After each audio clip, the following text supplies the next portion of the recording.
신바람 사연 아파트. 오늘의 사연 시작하겠습니다. 안녕하세요. 결혼 앞두고 파혼했습니다. 제가 올해 29살인데 원래는 30이 되기 전에 꼭 결혼을 하고 싶었어요. 2년 조금 넘게 만난 남자친구와 지난달부터 결혼 이야기가 오가기 시작했고 30 넘기 전에 결혼하고 싶어 했던 저 때문에 조금 서두르는 느낌으로 올 연말 내로 결혼식을 올리는 쪽으로 이야기가 진행되고 있었습니다. 결혼 준비를 서두르긴 했으나 식장이나 스드메 같은 걸 따로 예약해 놓은 건 없었고 신혼여행지는 어디가 좋을까 뭐 그런 이야기 주고받고 있던 상황이었어요. 그런데 이렇게 파혼을 하게 되었고 그 이야기를 사연으로 적어 보내고 있네요. 30 전에 결혼하겠다는 제 작은 소망은 물 건너가게 되었지만 딱히 파혼해버린 이 상황에 대해서 후회가 남는다거나 하지는 않네요. 30 전에 결혼하겠다던 그 작은 계획 때문에 제 창창한 앞길을 제 손으로 꼬아버릴 뻔했다 생각하면 오히려 좋은 결정 내렸구나 하는 생각뿐입니다. 결혼까지 생각했던 남자친구는 저보다 5살이 많아요. 하지만 그 나이 차이가 그렇게 크다고 느껴지지는 않았습니다. 남자친구가 똥안이라서 그렇다는 건 아니고요. 처음에는 그게 성격이 잘 맞는구나 생각했었는데 남자친구의 가족관계를 알게 되니 왜 그렇게 느꼈는지 딱 알겠더라고요. 남자친구의 가족관계에 대해서는 결혼 이야기 나오기 직전에 남자친구가 말해줘서 알게 되었습니다. 남자친구 위로 누나가 한 명 있어요. 사실상 이 파혼의 결정적인 역할을 한 예비신우이지요. 남자친구가 집안의 막내이기도 하지만 늦둥이이기도 해서 이 예비신우와는 나이 차이가 13살이나 났습니다. 저희 막내 이모랑 비교해도 나이 차이가 얼마 나지 않는 사람이 내 신우가 될 수도 있다니 솔직히 그땐 까마득했어요. 심지어 결혼도 일찍 해서 예비 신우한테 딸이 한 명 있는데 20대 초반으로 대학교까지 다니고 있다는 말까지 들으니 아찔하더군요. 남자친구는 그런 저를 보고 누나가 엄청 좋은 사람이라고.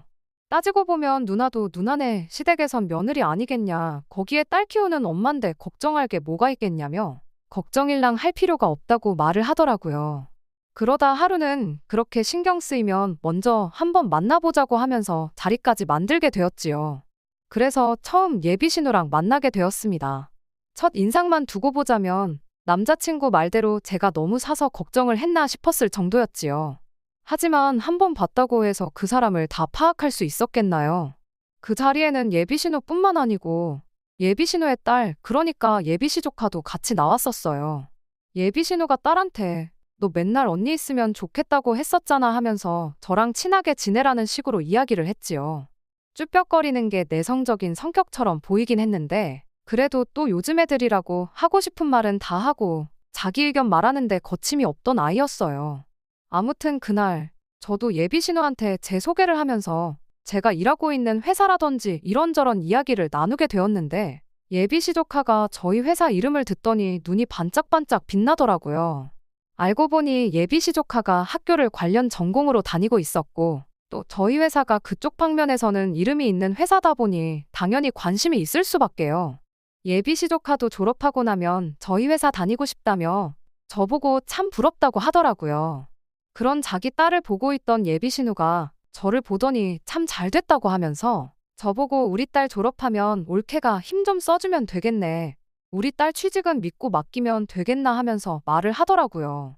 그 전까지는 누구누구씨 하고 확실히 거리를 두고 불렀는데 예비시 조카랑 회사 이야기 몇 마디 주고받고 나서는 저를 올케라고 부르기 시작했지요. 제가 저희 회사에 몸담은 지 햇수로 5년 차이긴 하지만 5년 차가 뭐 사장도 아니고 이제 막 대리직급 달고 회사에선 아직도 막내나 다름없는 취급받고 일하고 있거든요. 그런데 제가 뭐라고 감히 누구를 취직시켜주고 그럴 힘이 어디 있겠어요? 당연히 농담이라 생각했고 진지하게 받아들이지는 않았어요. 그렇다고 막상 그 상황에서 안 된다고 정색해버리면 괜히 제가 분위기에 찬물을 끼얹는 게 아닌가 하는 생각도 들었고 해서 둥글둥글 돌려서 제가 도와줄 수 있는 게 있는지 한번 알아보겠다 뭐 그런 식으로 대답하고 말았어요. 예비시 조카도 그런 예비신우 보고는 요즘 세상이 어떤데 그게 가당키나 하겠냐고 기대도 안 하던 눈치였고 남자친구도 저한테 너무 부담 주지 말라는 식으로 예비신우한테 한마디 했지요. 그 뒤로는 별다른 이야기가 없었고 분위기도 좋게 자리가 마무리되었고요. 그 뒤로는 예비신우랑 따로 만나거나 할 일은 없었지요. 결혼 준비 시작했다고 해서 매일같이 예비시댁에 눈도장 찍으러 다니고 그럴 필요는 없는 거잖아요. 당장 결혼식 연말에 올릴 생각하면 하루가 바쁜 시기였으니 더더욱이 그런데다 시간을 쏟고 싶지는 않았어요. 남자친구도 결혼 허락 받은 뒤로는 저희 집에 따로 인사하러 오거나 그러지도 않았고 사실 그럴 필요도 없었고요. 그렇게 남자친구랑 짬짬이 시간 내서 결혼에 관련된 거 알아보고 뭐 그런 식으로 데이트를 하고 그랬지요. 그런데 하루는 모르는 번호로 저한테 전화가 오더라고요. 원래도 제가 모르는 번호로 오는 전화는 거의 받지 않아요. 일부러 전화를 안 받았는데 같은 번호로 계속 전화가 오는 게 그냥 광고성 전화가 아닐 수도 있겠다 싶어서 결국 전화를 받게 되었습니다. 전화의 주인공은 예비신우였어요. 안 봐도 뭐 남자친구가 제 전화번호를 알려줬겠지요. 어떻게 제 번호를 알았는지는 궁금하지도 않았지만 전화 내용 자체는 참 당황스럽고 어이가 없는 내용이었습니다.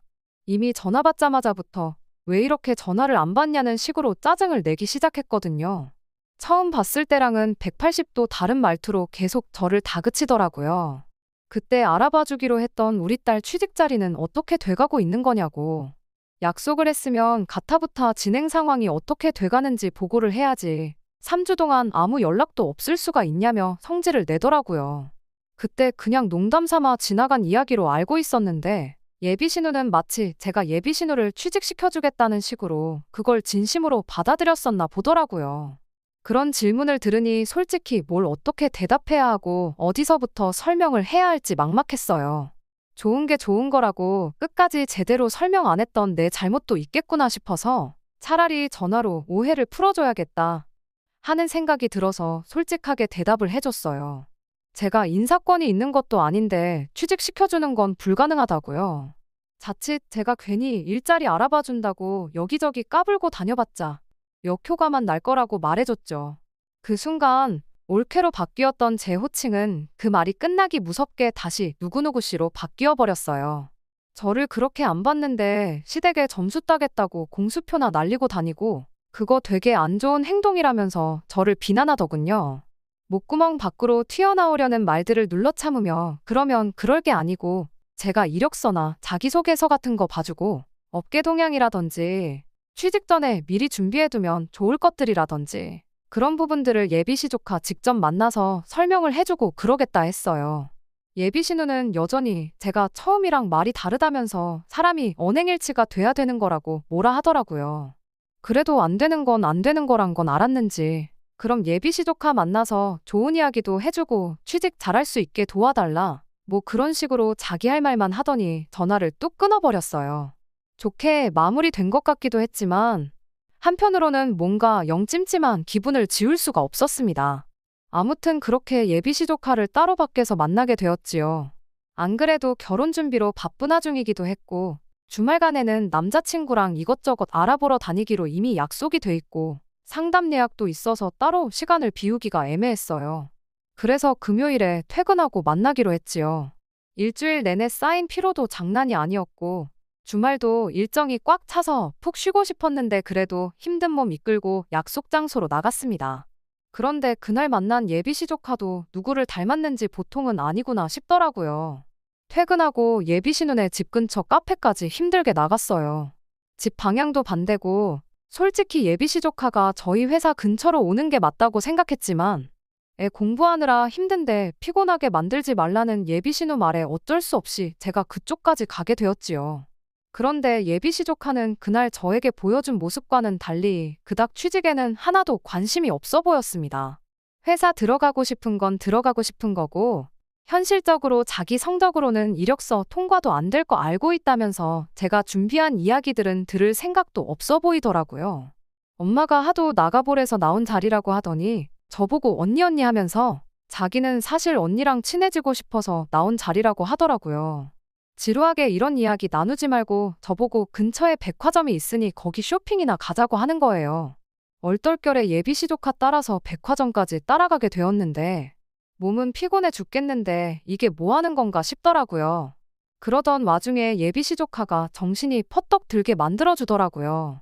구경 다니다가 어디서 한 장에 26만 원이나 하는 티셔츠 한 장을 들고 와서는 저보고 그걸 사달라고 조르기 시작했거든요.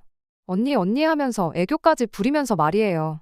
아직 제가 뭐 결혼을 해서 이 친구한테 나이차 많이 나지 않는 숙모가 된 것도 아니고 하니 호칭 같은 건 딱히 상관 안 했어요. 하지만 애초에 저를 보겠다고 자리에 나온 목적이 저한테 티셔츠 쪼가리 한 장 얻어 입겠다고 나온 거라는 걸 알게 되니 열이 받지 않을 수가 없었어요. 그 26만 원짜리 티셔츠 한 장 사주는 돈이 아까워서는 아니고 참 사람이 무례하구나 싶었거든요. 지치고 피곤했던 제 몸 상태는 둘째치더라도 저는 최대한 도움을 주기 위해서 이것저것 알아보고 왔던 상황이거든요.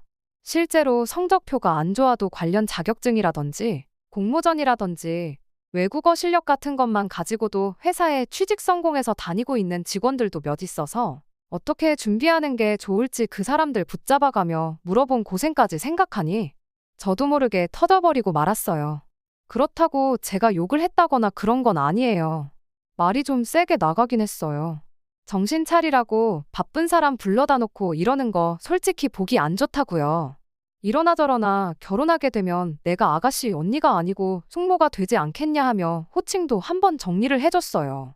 그리고 여기서 이럴 게 아니고 나도 해야 할 건 해야겠다고 예비 시조카 백화점에서 데리고 나와 근처 카페로 향했습니다.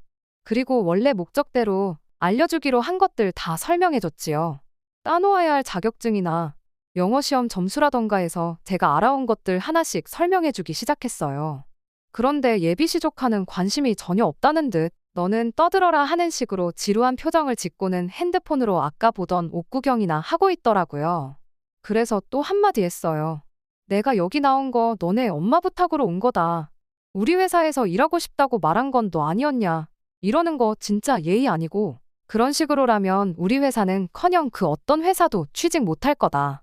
내가 사장이라고 해도 너는 취직 못 시켜준다. 졸업까지 정신 똑바로 차리고 공부 열심히 해라 충고를 해줬습니다. 제가 좀 화를 내니 그제서야 듣는 척을 하더라고요. 그렇게 설명할 거 다 설명해주고 배고파 보여서 밥도 사주고 집에 가서 예비 신우랑 먹으라고 빵이며 이것저것 사서 돌려보냈어요. 그러고 집에 돌아왔는데 저녁 10시가 훌쩍 넘어 있더라고요. 원래는 다음날 남자친구랑 만나서 준비할 것들 미리 인터넷으로 조사 좀 해볼 계획이었는데 조사고 뭐고 그냥 드러누워 쉬고 싶더라고요. 그래서 씻고 나와 소파에 엎어져 있었는데 전화가 한 통 오더라고요. 예비 신우였어요. 고생했다 수고했다는 말 듣자고 받은 전화는 아니었는데 전화 받자마자 예비 신우가 저한테 고함을 치기 시작하더군요. 대뜸 한다는 소리가 누구누구 씨는 시댁 알기를 얼마나 우습게 알길래 벌써부터 태도가 그딴 식이냐고 저한테 뭐라 하더라고요. 요즘 사람답지 않게 참하고 예의 바른 사람이었는데 이제 보니 앞뒤 다르고 아주 두 얼굴에다가 개념이 없니 어쩌니 하면서 짜증을 내는데 수고했다 한마디 들어도 모자랄 판에 싫은 소리부터 쏟아내니 이유가 뭔지 알고 싶은 것보다 저도 화가 나기 시작했습니다. 그래서 저도 퉁명스럽게 뭐 때문에 그러시냐 대답했지요. 그랬더니 예비 신우는 아직도 네가 뭘 잘못한 건지 모르냐면서 제가 예비 시조카한테 너너 거리고 반말하는 게 맞는 거냐면서 성질을 부리더군요. 애 취직시켜달라고 보내놨더니 아주 애를 기를 죽여서 돌려보냈다고 그게 말이나 되냐는 거예요. 결혼 전인데도 이렇게 시댁 식구들 어려운 줄 모르고 나이 좀 많다고 사람 하대하고 그러는데 결혼하고 나면 아주 볼만하겠다고. 멀쩡히 있는 저희 어머니까지 들먹이면서 너네 집에선 가정교육을 그렇게 하냐며 고래고래 고함을 치더라고요. 그냥 말했어도 충분히 어이없고 열받는 상황에 아무 상관도 없는 저희 어머니까지 걸고 넘어지니 저도 참을 수가 없더라고요. 그래서 형님 많이 흥분하신 것 같은데 다시 한번 무슨 일이 있었는지 따님한테 자초지종 제대로 다시 이야기해보라고 하고 그리고 다시 전화를 주던가 말던가 하셔라 하고 전화 끊어버렸어요. 그랬더니 다시 전화가 와서는 어른이 말하는데 말이 그렇게 기냐고 저보고 버르장머리가 없다면서 그걸 걸고 넘어지더군요. 저도 이성적으로 대하기 힘든 상황이었고 저희 어머니의 더불어 가정교육 이야기까지 들었는데 더 통화했다간 아주 대판 싸움이 날 것 같아서 더는 할 이야기 없고 내일도 모레도 볼 일이 많아 이만 쉬어야겠으니 전화 끊겠다. 또 전화해도 안 받을 거다 말하고 전화 끊어버렸어요. 그 뒤로 전화기가 몇 번 더 울리기는 했는데 이미 또 전화를 할 거 예상해서 벌써 무음으로 돌려놓았던 터라 싹 다 무시해버리고 그냥 잠에 들어버렸습니다. 아침에 일어나 보니 전화가 10통은 더 와 있었어요. 신경 쓰였지만 최대한 무시하고 약속 장소에 남자친구 만나러 나갔지요. 그런데 남자친구도 저를 만나자마자 한다는 소리가 너 정신이 있는 거냐 없는 거냐 따지고 들면서 애도 아니고 네 기분 나쁘다고 일을 이렇게 크게 만드냐 하면서 뭐라 하는 거예요. 제가 남자친구한테 물었죠. 무슨 상황인지 자초지종은 처음부터 끝까지 다 듣고 나한테 뭐라 하는 거냐고요. 그랬더니 남자친구는 거기다 대고 제가 시자 들어간다고 해서 과민 반응을 하는 거라는 식으로 몰아가더라고요. 다른 걸 다 떠나서 우리 누나가 너네 이모뻘 되지 않느냐고. 너 니네 이모한테도 그렇게 떽떽거리고 성질 부리냐 하면서 따지고 들더군요. 어이가 없어서 아무 말 안 하고 있었더니 어른이 말하면 내내 하고 고분고분하게 나왔어야지. 일을 더 크게 만들어서 중간에서 자기만 입장이 난처하지 않느냐고 짜증을 내는 거예요. 아무리 상황이 어이가 없어도 어른이 기분 나쁘다고 말하면 죄송합니다. 다음부터는 안 그러겠다. 조심하겠다. 사과 먼저 하고 조카 바꿔달라 해서 조카한테도 미안했어요. 한마디 해주고 반성하는 모습 보여줬으면 일이 이렇게 커지지 않았을 거 아니냐고 따지고 들더군요. 미안했어요? 결혼하면 내 조카 되는 거나 마찬가지인데 그럼 그때도 존댓말을 해야 하는 거냐 물으니 그래도 나이 차이가 얼마 나지 않으니까 존댓말 하는 게 보기 좋은 거 아니겠냐고 하길래 그럴 거면 당신도 앞으로 당신 조카 앞에다 두고 존댓말 해라. 그럼 나도 존댓말 하겠다 대답했죠. 남자친구는 거기다 대고 한다는 소리가 자기는 걔 꼬맹이 시절부터 보고 커왔으니 존댓말을 할 필요가 없다고 하더군요. 자꾸 일 크게 만들지 말고 사과 한마디면 끝나는 걸 왜 그렇게 자존심을 세우냐고 따지는데 이젠 하다못해 내 남편 될 사람까지 자기 조카한테 존댓말을 하라고 하니 어이가 없었어요. 애초에 제가 예비시 조카한테 초면부터 반말하고 무례하게 굴어서 그런 거라면 이렇게까지 열받지는 않았을 거예요. 일단 저도 결혼 안 했으니 남남이라 생각하고 있었고 처음에는 극존칭까지는 아니지만 처음 만난 사람이다 생각하고 존댓말 해줬어요. 그러니 취직 준비는 됐고 백화점 가자는 소리에 거기까지 따라가 준 거죠. 지들 필요할 때나 올캐고 외숙모지. 애초에 예비신우가 자기 딸 취직시켜달라는 어이없는 부탁만 안 했어도 결혼식 올릴 때까지 만날 일도 없었을 거예요. 그런데 저래놓고 나중에 취직이라도 안 됐어 봐요. 아마 애는 멀쩡한데 제가 성의가 없어서 취직을 못했다 제 탓을 하지 않았겠어요. 가뜩이나 열이 올라오는데 남자친구는 그 와중에 지 누나한테 전화를 걸어서 저한테 바꿔주더군요. 애초에 제가 전화를 걸어서 사과를 하는 모양새가 시나리오에 있었던 건지 예비신우는 어디 한번 사과해봐라 하는 식으로 나오더라고요. 제가 미쳤다고 거기다 대고 죄송합니다 했겠나요? 전화 받자마자 제가 잘못한 게 있으면 사과를 드리겠지만 아무리 생각해도 저는 잘못한 거 하나 없는 것 같다고 딱 잘라서 말했어요. 만약에 저희가 결혼해서 아이가 태어나면 형님도 우리 애한테 꼬박꼬박 존댓말 한다면 내가 다시 생각은 한번 해보겠다 했지요. 제 말에 예비신우가 뭐라 짓거리길래 그럼 그렇게 하실 생각 없는 걸로 알겠다. 저는 할 말 다 했고 더 할 말이 없으니 전화 끊겠다 말하고 전화기 남자친구한테 넘겨줬어요. 남자친구가 저한테 계속 전화기 들이밀길래 자리에서 일어나 밖으로 나갔지요. 남자친구는 전화 끊고 부랴부랴 저를 쫓아오더라고요. 거기서 돌아선 저를 잡아도 모자랄 판인데 지금 우리 누나가 말하는 도중에 전화를 끊어버린 거냐며 저보고 이렇게 위아래가 없는 사람이었냐고 하면서 실망이라 하더라고요. 이미 남자친구 저 태도만 봐도 결혼하면 어떻게 될지 눈에 선하더군요. 제가 30 전에 결혼을 하고 싶었던 거지. 안 한다고 누가 잡아가는 것도 아닌데 미쳤다고 이 결혼을 하겠어요? 이게 똥인지 된장인지 헷갈리는 것도 아니고 누가 봐도 똥인데 구태여 제가 그걸 찍어 먹어보고 확인을 해야 할 필요가 있나 싶더라고요. 그래서 쫓아 따라오는 남자친구 정강이를 구두발로 차버리고 한마디 해줬습니다. 시자 들어가는 게 무슨 벼슬인 줄 아냐고. 내가 네 조카 눈치까지 봐가면서 살아야 되냐고요. 자꾸 위아래 따진다고 하는데 숙모가 조카한테 존댓말로 미안했어요. 사과하는 건 위아래가 있는 거냐 한번 생각해보라고 했지요. 거기서도 남자친구는 지나 자기 식구들이나 아무 문제가 없다는 식으로 말하더라고요. 저보고 자존심 세우지 말라더니 자존심은 누가 세우고 있는 건지 참. 결국 그날 저녁에 전화로 파혼 통보했네요. 예비신우가 와서 내 앞에 무릎을 꿇고 빌더라도 마음 돌릴 생각 없으니 앞으로 연락도 하지 말라고 했습니다. 만나온 시간에 비해 쪽나는 건 단 하루도 안 걸리더라고요. 그런데도 아쉽거나 그러지는 않아요. 상견례는커녕 남자친구 부모님도 만나보지 않았는데 누나가 저런데 뭐 부모님은 안 만나봐도 뻔할 뻔짜겠지요. 시조카도 떠받들어 모시고 살아야 하는 며느리 자리였는데 시부모님은 제가 하루 12시간을 업고 다녀도 모자라다 했을 거예요. 시자 들어가는 거 벼슬 아닌데 그 집 며느리가 벼슬자리도 아니고 못하러 제 팔자 제 손으로 꼬아버리겠어요.